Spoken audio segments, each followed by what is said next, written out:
আমি সীমা। আজ আমি তোমাদের শোনাবো পশু পাখির গল্প, বনের রহস্য। তো দেরি না করে চলো রূপকথার দেশে যাওয়া যাক। একটি গভীর অন্ধকার জঙ্গলে রাতে সবাই খুব ভয় পেত, কারণ শোনা যায় সেখানে এক ভুতুড়ে বানর ঘুরে বেড়ায়। একদিন তিনটি সাহসী বন্ধু রাহুল, মিনা আর টম ঠিক করল তারা সেই ভুতুড়ে বানরকে দেখবে। তারা গভীর জঙ্গলে প্রবেশ করল। রাতের আকাশে পূর্ণিমার আলো ছড়িয়ে পড়েছিল। হঠাৎ তারা শুনতে পেল পাতার মধ্যে কেমন জানি ফিসফিস শব্দ। রাহুল বলল, কিছু শোনো। এটা কি সেই ভুতুড়ে বানর? একটি গাছের ডালে একটি কালো ছায়া দেখা দিল।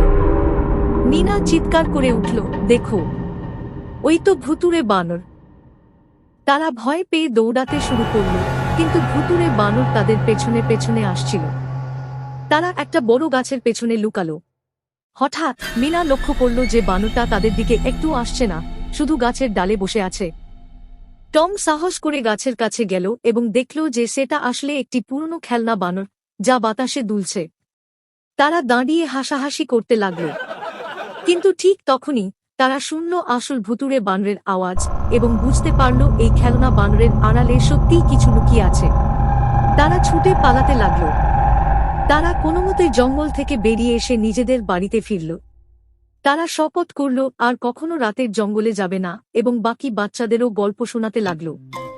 শিশুরা, আমরা শিখলাম যে জঙ্গলে যাওয়া উচিত নয় যখন আমরা কিছু ভয় পাই, কারণ কিছু রহস্য উদ্ঘাটন করা ভালো না।